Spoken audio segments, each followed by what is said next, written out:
अस्सलाम वालेकुम everyone, welcome to drama entertainment YouTube channel. नाज़रीन, कैसे हैं आप सब लोग? उम्मीद है बिल्कुल ठीक ठाक होंगे, खैरियत से होंगे। और हम सब लोग वेट कर रहे थे एपिसोड 143 का, लेकिन एपिसोड 143 रिलीज नहीं की गई, बल्कि उसकी जगह पर एक और 143 का ट्रेलर रिलीज किया गया है, जिसमें स्टोरी एक और तरफ जाती हुई नजर आ रही है और उस्मान साहब का जो दौर है वो बदलता हुआ नजर आ रहा है। तो आज के दिन हम उसी ट्रेलर को आपके साथ डिस्कस करने वाले हैं। सबसे पहले मंजर में ही दिखाया जाता है कि उस्मान साहब घोड़ों पर सवार कहीं जा रहे हैं और ये जो है ये सफ़ेद दाढ़ी वालों के बुलावे पर उनके पास जा रहे हैं, जहाँ पर उस्मान साहब की रियासत के क़याम का ऐलान किया जाएगा। तो उस्मान साहब से सफ़ेद दाढ़ी वाले सवालात करते हैं, जिस तरह से अरतुगरुल गाज़ी से सवालात किए जाते थे। तो पहला सवाल इनका होता है कि ये रास्ता कहाँ जाता है? तो उस्मान साहब जवाब देते हैं एक लेलमा की तरफ, और दूसरी तरफ इसकी जो ट्रांसलेशन है वो ये भी है कि सुर्ख सेब की तरफ। उसके बाद दूसरा सवाल आता है कि मंजिल क्या है? तो उस्मान साहब जवाब देते हैं मंजिल शहादत हासिल करना है। फिर तीसरा सवाल आता है कि हदफ क्या है? तो उस्मान साहब कहते हैं कि वतन का हसूल। और चौथा सवाल आता है कि वतन कहाँ है? तो उस्मान साहब कहते हैं कि पूरा जहान। इसके बाद एक नए मंगोल की एंट्री दिखाई जाती है और ये शख्स जो है वो पिछले मंगोल कमांडार से भी ज्यादा जालिम दिखाई देता है, और ये आकर अपने सामने तमाम अपने मंगोलों को भी सजा के लिए जमा कर लेता है, जिनमें ये कमांडार और उसके साथ वो लड़की भी मौजूद है जो अभी तक उस्मान साहब को नुकसान नहीं पहुंचा पाई है। और बैकग्राउंड में इस मंगोल कमांडार की आवाज आती है कि ये कहता है कि गोकदो खान शहजादी पर हमले की खबर सुनते ही अपनी पूरी फौज के साथ हमारी तरफ आएगा और वो आकर तुर्कों को खून में नहला देगा। ये शख्स मंगोलों को मारता हुआ नजर आता है और अपना गुस्सा निकालता हुआ नजर आता है। उसके बाद उस्मान साहब कहते हैं कि ये लोग शहजादी मारिया की शादी अलहानी रियासत के गोकदो खान से करवाना चाहते हैं,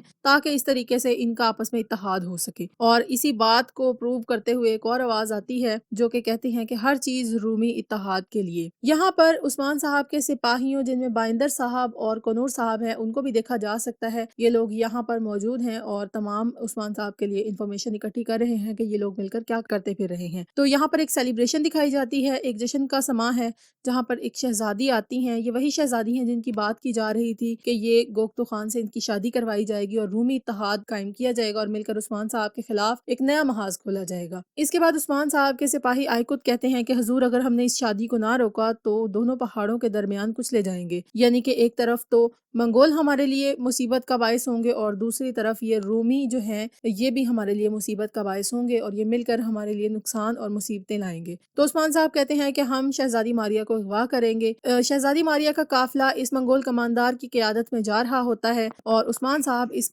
काफिले पर हमला कर देते हैं और इनके तमाम इरादों को खाक में मिलाते हुए नजर आते हैं। उस्मान साहब कहते हैं कि पिघलने वाले तुर्क नहीं बल्कि पहाड़ होंगे और हम इन्हें ऐन मौका पर तबाह कर देंगे। अब जरूर उस्मान साहब ने यकीनन शहजादी मारिया को अगवा कर लिया है, जिसके नतीजे में इस गोकदो खान की आवाज आती है जो कहता है कि उस्मान अब से मेरा दुश्मन है। इसके बाद एक और मंजर दिखाया जाता है जहाँ पर उस्मान साहब आते हैं और आकर अपनी सल्तनत का ऐलान करते हैं, और दूसरी तरफ याकूब साहब भी पीछे हटते हुए नजर नहीं आते, बल्कि वो भी सरदारान से बैत लेते हुए नजर आते हैं कि अब से सुल्तान वही होंगे, लेकिन उस्मानिया सल्तनत का कयाम हो चुका है। उस्मान साहब कहते हैं कि मंगोल और याकूब हमारे मामलात को मजीद मुश्किल का शिकार कर देंगे। नाज़रीन, यहाँ पर एक बहुत ही अजीब सा मंजर दिखाया जाता है जहाँ पर ये जेरकुताई जो है इसके हाथ में एक कबूतर है और ये उसके जरिए से पैगाम भेज रहा है। अब दो मुमकिनात हो सकती हैं, या तो ये उस्मान साहब के लिए जासूसी कर रहा है और या ये याकूब साहब के लिए जासूसी कर रहा है, और ज्यादा जो इम्कानात हैं वो यही हैं कि ये याकूब साहब के लिए जासूसी कर रहा है और पैगामात उनको भेज रहा है। तो उस्मान साहब कहते हैं कि या तो हम अपने मुस्तकबिल की खातिर लड़ते हुए तबाह हो जाएंगे, या फिर हम हमेशा रहने वाली अजीम रियासत कायम करेंगे। नाज़रीन, अब यहाँ पर उस्मान साहब की स्टोरी एक नए दौर में दाखिल हो चुकी है।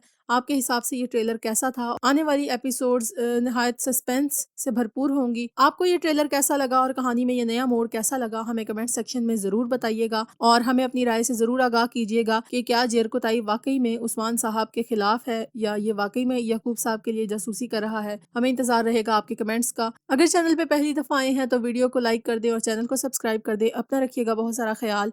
अल्लाह हाफिज।